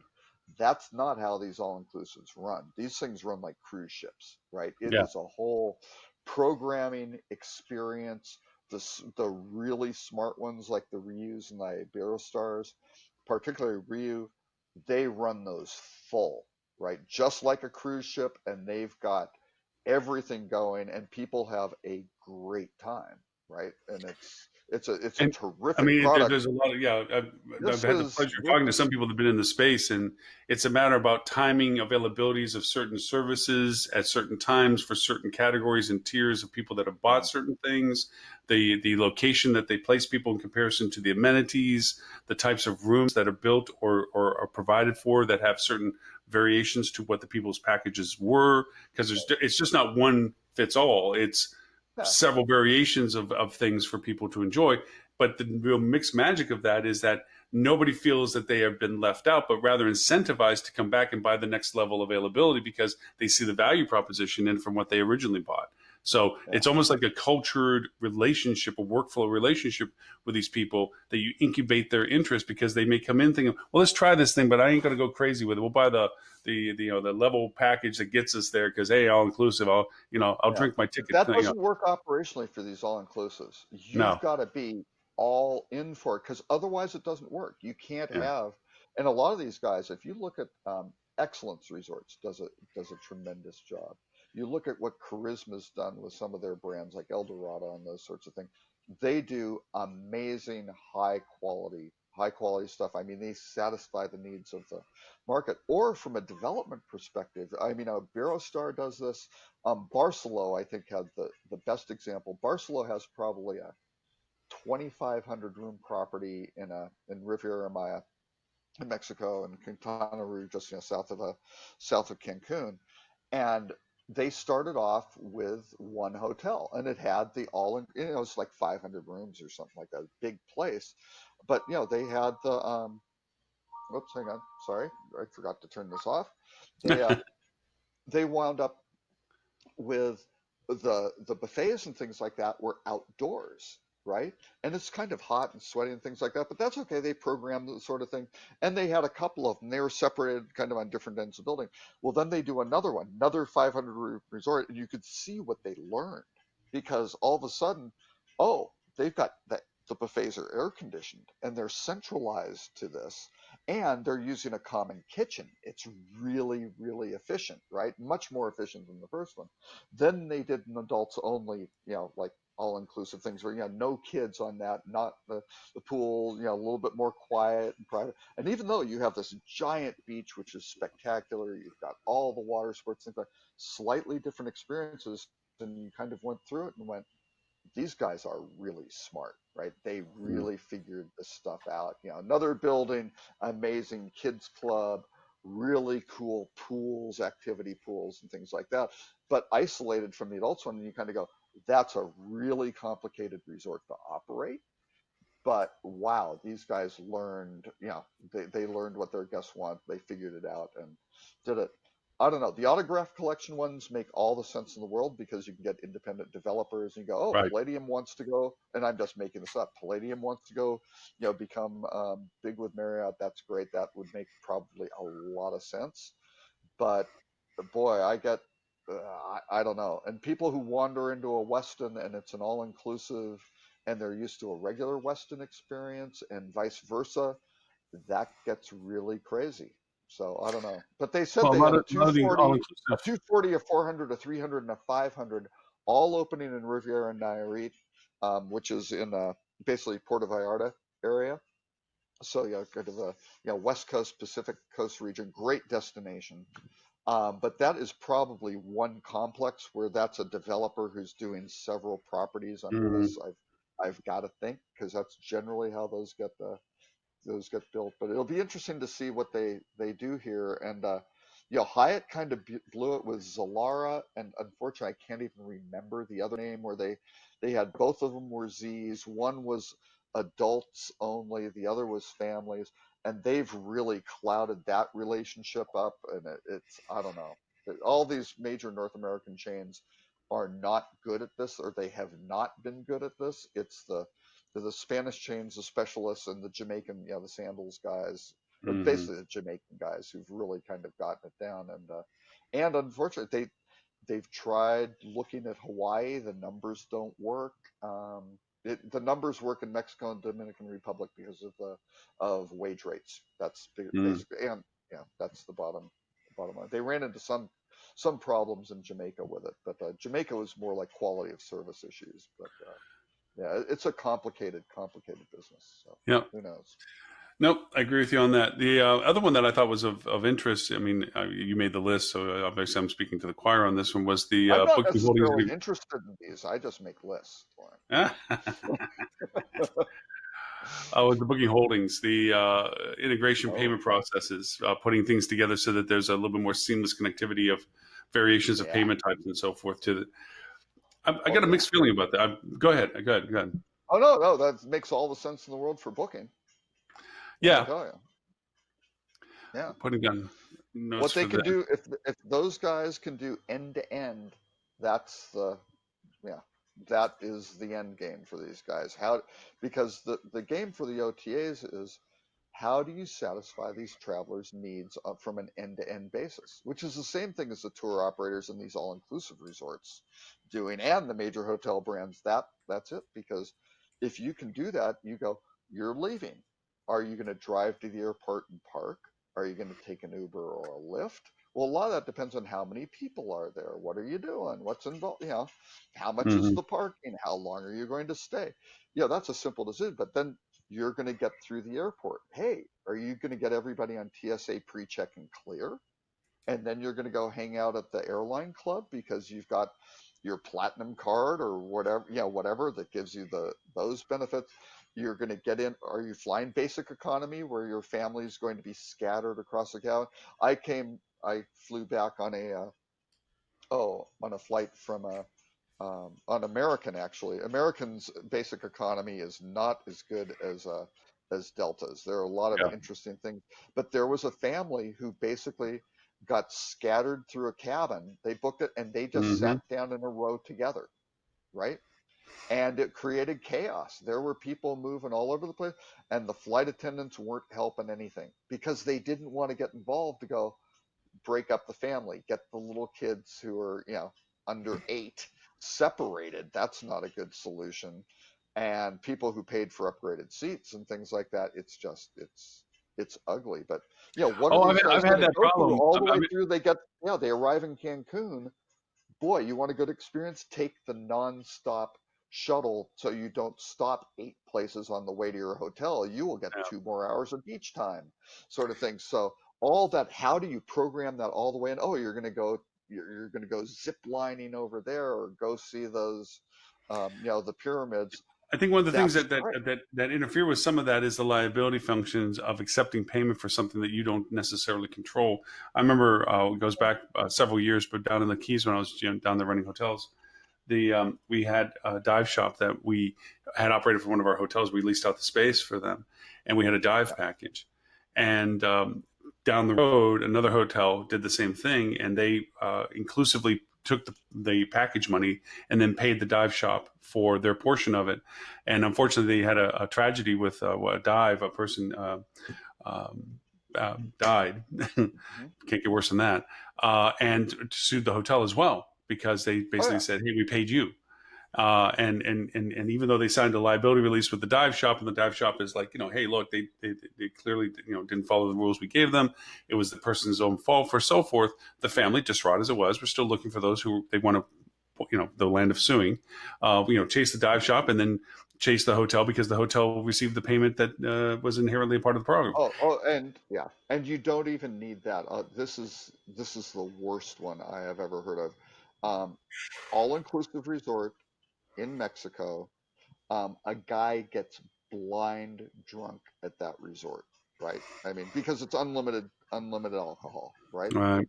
Wanders down the beach, joins a scuba thing, right? Oh, That he didn't pay for. He didn't sign up for. He didn't pay for. He just kind of joined the group, got all the stuff, dies, right? A young guy has children. What happens here? You kind of go, that was really stupid. You need personal responsibility. Horrible situation, but obviously, the hotel's not liable. Well, the lawyers, come in. What are you? Number one, Eastern District of Texas. If you have one of these suits, that is the most sympathetic area you can possibly get in terms of juries. And they went after the tour operator who sold the trip. The tour operator does not manage or operate the hotel, did not have an affiliation with that diving thing at all. And so I happened to work for that tour operator. It was Mark Travel. And the insurance company, and nothing against Mark Travel, I mean, they wanted to fight it because it was $1 million, right? And they're like, wow, I don't think we could have done anything to stop him from doing that, sort of thing. I mean, if we had known about it, we could have, but we have not. We booked the trip, sort of thing, and we're really sorry. This is horrible. Can we do anything? But there's nothing we could have done to prevent that, I don't think, sort of thing. Aside from saying you can't fly to Mexico because we foresee the future because you're in, you are irresponsible and you could kill yourself. So they did that. The insurance company basically said, settle. Wow. It's not worth fighting it in court. You are going to spend so much money, you will lose. Give them the $1 million and everyone moves on with their lives. And they went back and forth. The legal counsel for Mark Travel, Peter Capper was fantastic. And he just kind of went, wow, yeah, we've got to settle. They didn't want to, they shouldn't have, but that's how it works. And yeah, you get some really ugly, and that's another situation why Google would never want to be an online travel agency. Sort of thing, right? We're a little bit more removed. In travel, they just go, I have an agency relationship with whatever the vendor. They can kind of go, when you're a tour operator, and again, with the form of payment, if you start being the merchant of record and things like that, watch out, hey, that was your money. You bought that. You had, you know, you had skin in the game there. So anyway, HTNG, Hospitality Technology Next Generation, is working on some open payments. They're developing something, the Open Payments Alliance. Lots of work to be done on that, particularly, right now you have the virtual credit cards and things like that, the VCCs floating around, which kind of add another mouth to feed in this settlement process. They were talking about some payments manager, bringing in like a channel manager. Got to be really careful. The more mouths to feed, the worse it gets financially. But yeah, there's a huge amount of area to clean up payments and make it very, very seamless and tie it in. That is a huge pain point. So. I thought this one about Amazon contacting operators for secret tours, activities, initiatives was a little juicy. Somebody's violating their NDA. Right? Oh yeah. Because that's a little bit of going off the reservation. Yeah. Amazon cannot be. Yeah, a tool called Amazon Destinations. To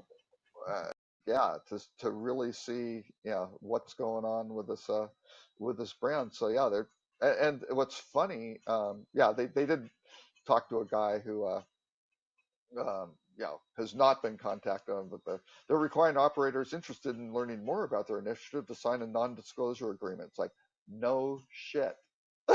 Yeah, and it probably says on that non-disclosure agreement that you won't even talk about having this non-disclosure agreement, which is certainly how a lot of them with my clients work.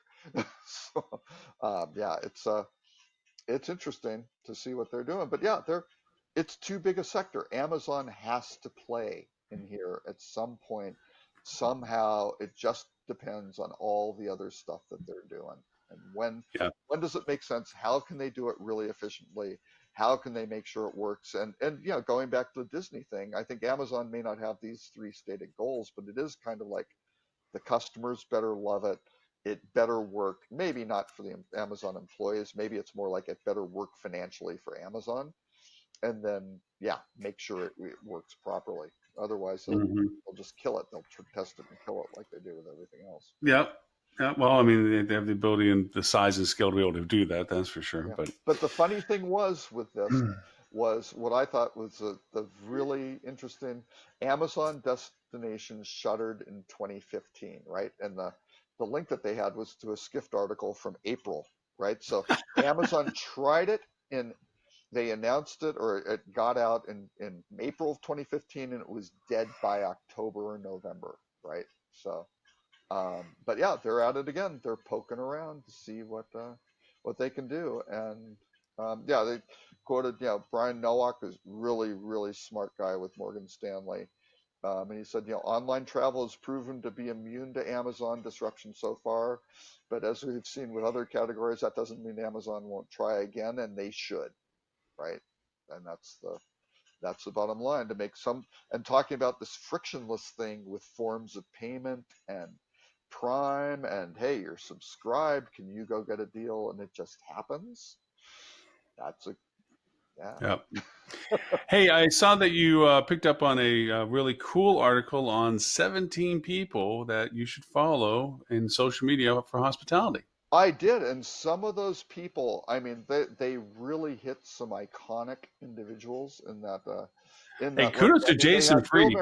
Well, no, but they had Bill Marriott, Chip Conley, definitely Chip Conley. Just right. I'm like complete fanboy for him. Lindsay Uberoff, who runs Preferred. I wasn't familiar with a couple of them. Jan Freitag with STR. Fantastic, really intelligent. Ian Traeger, certainly we follow things like that. The Hotel Hell guy.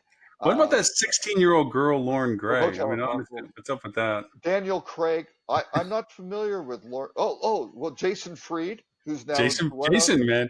Jason really is a great writer. Chip Connolly, and then somebody 16-year-old girl.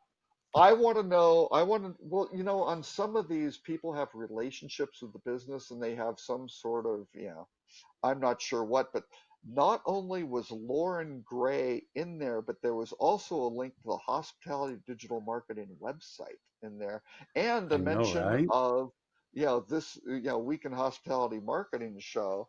How did you get on the CrowdRiff list, Lauren? What will you I share your do not secret, know, or but come on? I Okay. tell you what, I've been What saying about nothing but what thank you about to your Julia and CrowdRip since then. what Huh? have you ever met Julia? No, I have not. I have not met Julia. You never met Julia. You've never Oh, had any interaction with CrowdRiff as a customer or recommended it for your no. clients or anything. They just Oh, found you. yeah, which was pretty impressive. I mean, I appreciate That it. is And pretty it was impressive. funny because I'm looking at my LinkedIn stuff and it's like, congratulations, Lauren, congratulations. Lauren. I'm like, the hell, congratulations, what? And I go on there and I see the link to it and I pop up. I'm like, 70, well, that's neat. I start scrolling down. I'm like, Bill Marriott, okay, great. And Jason, of course, is great. He has great articles and all the rest of it. As long as like, Oh yeah. but they picked my Twitter account. I'm like, Twitter, really? It's like, so now I'm Yeah. making a point that I got to make sure I got to post all the good stuff on Twitter because I usually use that as a backup because, as you know, I have I have a doppelganger. Yeah, I have a Oh yes. 16-year-old girl, Lauren Gray, who is quite famous in the music circles, music videos, and musicality, and all that other stuff. That has very large followings on other platforms, Instagram being the primary one, but she does not, unfortunately, on Twitter have her name. I have it as Lauren Gray, so a lot of people mistake me for her, which is hard to believe. Yeah. And I get these odd followings of people that get mad at me because I'm not the Lauren Gray that they thought. These are not the droids you were looking for.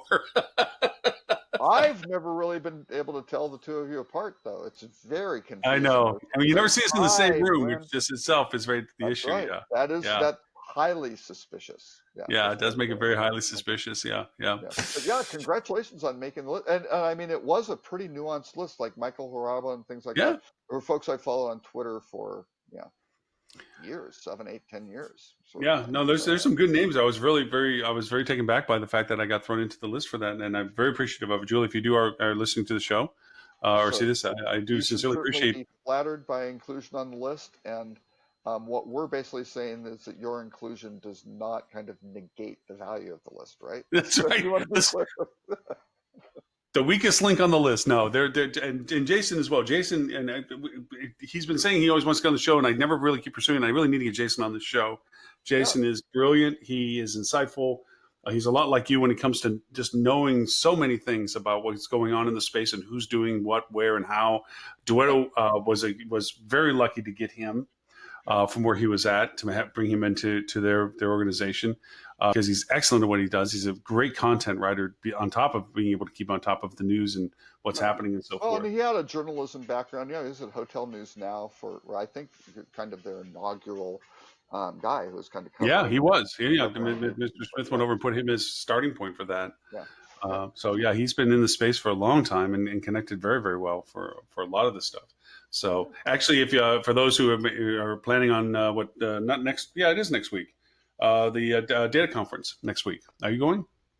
I am not. I'd gone like the last 2 or 3 years, but I got a conflict. So Yeah, I just I was doing so much traveling. I wanted to make a month that I didn't travel. So Nashville's great. It's a generally a very good it's an conference. excellent conference. It usually Lots sells of out each year. wonky discussion. They've gotten off a little bit for a while. They were kind of on a pay to play thing for the presenters. Yeah. But for 2 or 3 years, they kind of wandered into a swamp. But since then, it's been really pretty good. Yep. Yep. And then again, they've in times past have sold out where you can't even Yeah, get they're in after. sold out again this year. Yeah. Which I always enjoy conferences that have that limitation because then by being in there that the content's going to be worth the interest that people are providing it, that you're not just there to show up and hopefully enough numbers to show up and that feeds the vendors that come to try to sell.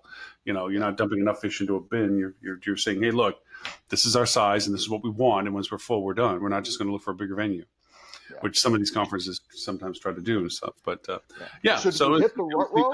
I mean, we're up at the top of the hour. I think we should. Oh yeah. You're right. Hey, all right. So rut row time. I thought we had a variety of topics here. I mean, Ed St. Ange, well, and it's good we didn't make it the rut row because he didn't show up for the show.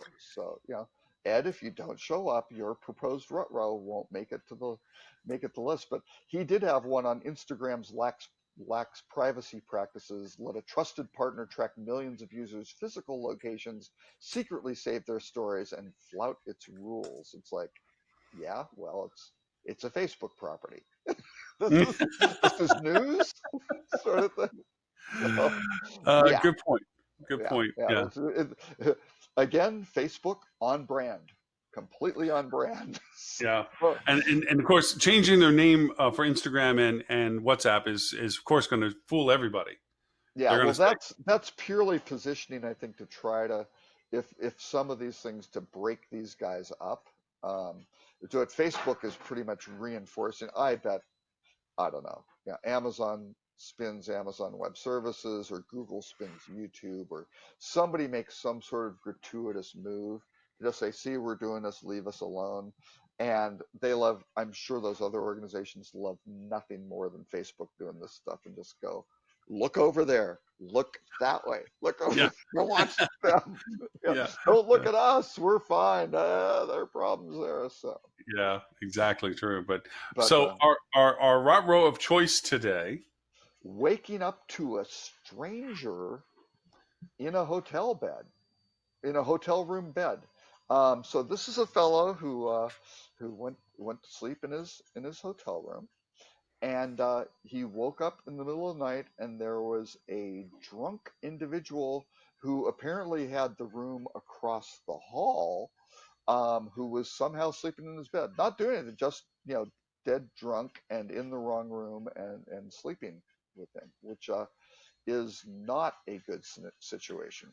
So what do you think they said to Stuart when they woke him up? Like, "Hey, Stuart, buddy." Well, that's true. That's why Ed and Stuart are not on the show. It was Ed in the room, and Stuart came in. And it is the story of how they've met, and it is rather touching. It is touching, yes. In that sense, it is. That's true. Yeah. But it just goes to remind people from a safety perspective, and Stuart mentioned this earlier before he had to duck out earlier, was, always lock and latch your doors.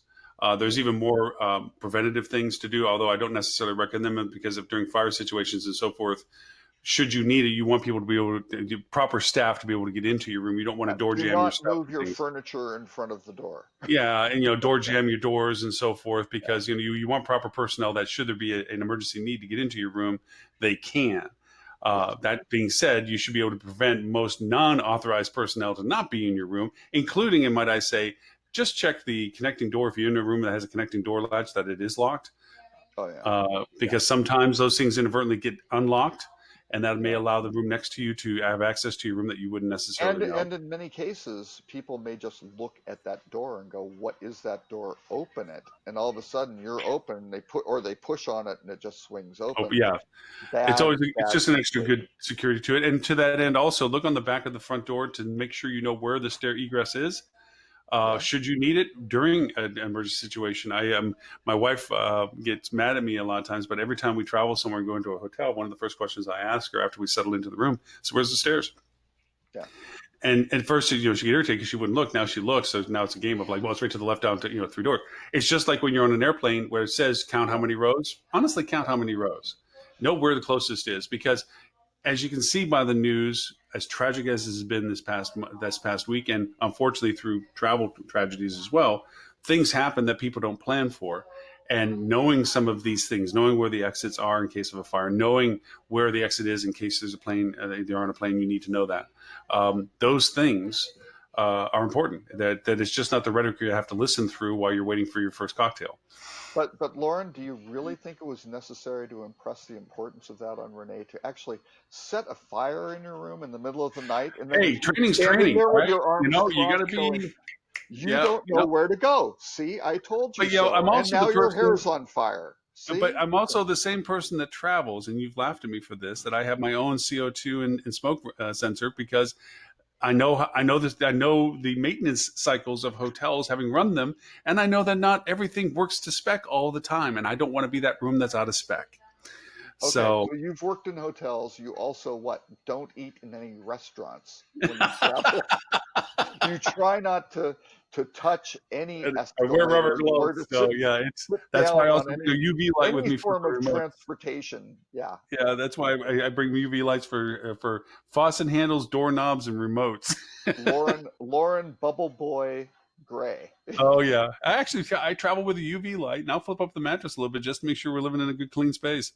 Oh, I thought It's that been was always a black light that you just kind of did that, and you maybe had like a little, oh yeah, no, I little have disco I ball look. or something you could have and things like that. Yeah, Yeah. I look. I just doing the Atmosphere. traveling that I'm doing. The two things I don't want to do is be sick, or have something where having seen from the other side of the experience where the person has gotten bed bugs or something or anything like this. People don't understand what you have to go through. Do you really want to end up home with your suitcase, your luggage, your clothes, having come from a hotel that you just found out you have bed bugs in? You Yeah. can't. So your Yeah. world changes at that point. Your travel changes at that point. Oh yeah. So, it's better to take 2 ounces of paranoid caution in my mind than it is to go over and unfortunately find out in the after effect. I know So it sounds silly, but you say that gallon bag that you can take into TSA should be filled with paranoid caution, basically. yeah, pretty much. Yeah, right. Hey, Um, my backpack is probably always flagged. It's like, excuse me, sir, is this yours? Yeah, because it's yeah, just I know. a collection of stuff that's like, what's that? Oh, that's a Well, it's 360 camera. also over 70 pounds, so it also triggers some sort of weight and balance issue for the airline as well. So yeah. Yeah, they make me sit opposite side of my bag when I'm on a plane. But Yeah. But anyways, I thought the interesting part of this story, which was a nuance, was that the gentleman was only wearing his tidy whities. He had nothing else. He had no luggage. He had no clothes, basically, and was he was in there, traveling which light. really does, yeah, that it raises lots of issue here. But and this happened to me earlier, not this week, last week. I was not paying attention, and I had, just a regular card key, going down, walking down the hall, and I was kind of in a hurry, or I don't even think I was in a hurry. I just wasn't paying attention. Went and swiped the card, and it opened the door, and I looked up. I did not open the door all the way. It was the wrong room, and it worked. It And the was like keyword, wow. the key worked. And so I didn't really talk to the hotel about it. I didn't have time. I did have to kind of run out and get changed and go to an event. But I just kind of thought with that going, now are they issuing like floor keys or pass keys? Is something wrong? Is the randomization of this key just coincidental that it would Yeah. open, the room next door? But that was concerning. So, yeah. So, and I always sleep. I always do the little bar. The latch and everything. Yeah, you need to for that. Yep. Which is Yep. important. Yeah. So, Well, I but think we did a good job of hitting your topics. I mean, we went through pretty much. I think so. I mean, we didn't hit the synthetic social media influencers. I thought those whole synthetic social media influencers, I think, are pretty. I can't imagine those those really catching on. No, but by the merit of what it can be, it's kind of like building a mascot. I looked at it from a point of view of just building a mascot for yourself. That but they can do it for multiple people. You're not like you're inheriting them as you're the sole purpose that has these little plastic toys that animate that talk about your product. They do it for other products, but that it's an endorsement where it's kind of like your little mascot. Like these people talk about your product. It is. It's yeah. Okay, sure. It might be cute and catchy for some people, but I don't think you're going to see any Marriott animations coming in and then they're going to highlight a Hyatt or Hilton afterwards or something. I don't think you're going to have a hotel influencer animation. Now you might have an AI face. I can see this going not from the animation point of view, but from a synthetic person where it's not a real person, but they turn into Max Headroom for us of that age. That talk about products and certain things and so forth, but it's all AI. I can see that possibly being an aspect of that, but no, not this part. Hey, one other thing this probably should have been the rut row, which unfortunately there isn't an article. It's just based on my own analysis where I've been following the STR weekly, occupancy, ADR, and RevPAR since 2006, right, on a weekly basis. And this week marks the fourth week where RevPAR has been negative or flat. The third week, 1 out of the 4 weeks, it was zero, which is certainly not a good thing. And that's on a year-over-year comparison.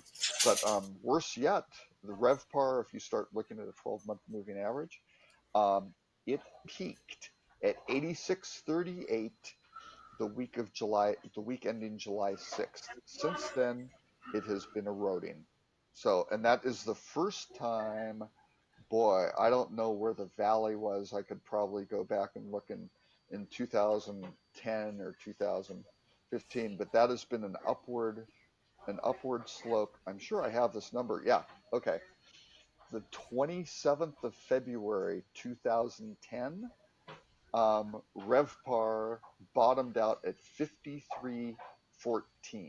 Right, that is pretty low. And since then, yeah, and now it peaked, 6th of July, 2019. That is quite a run, and it is now dropping off. So the last time things started dropping off like this, the global financial crisis hit 90 days later. So I'm not predicting anything, but I think, watch out. and by no means, October, I don't know.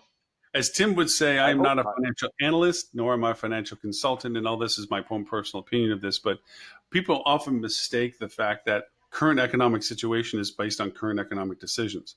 In fact, most of what we're living through right now was decisions and processes that were done back when Obama was still president. Not giving him necessarily direct credit or blame, just cycles of decisions and cycles of events have a very long timeline of tail to this. So as much as politicians like to take current credit for things, really in effect, they're writing a decision process that is predicating most of what their involvement was.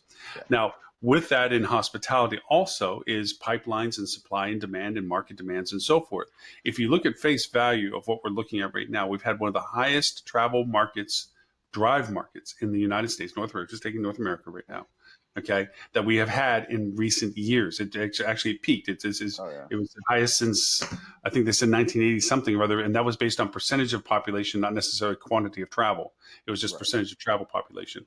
So we're bigger than that, and yet, well, you haven't had big gas price strikes, right? Yeah, people remember, hey, it was $4 a gallon now. Right. So here we have low gas prices, maximum drive travel, which usually high employment. Yeah. High unemployment. No, high. So you have employment. High employment. Low unemployment. Yeah, sorry, I'm saying backwards too. Yeah, high employment. Okay, so you have economics in places that these numbers should not be doing this, is what I'm saying. These numbers at this time should not be doing this.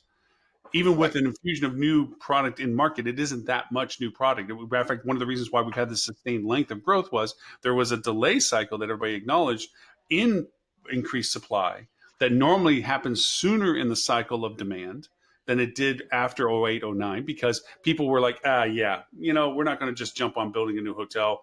Let's just maximize what we got right now. So there was a delay factor before supply started coming in. Now, of course, we all know the supply is going to exceed demand this upcoming, within the next 12, 18.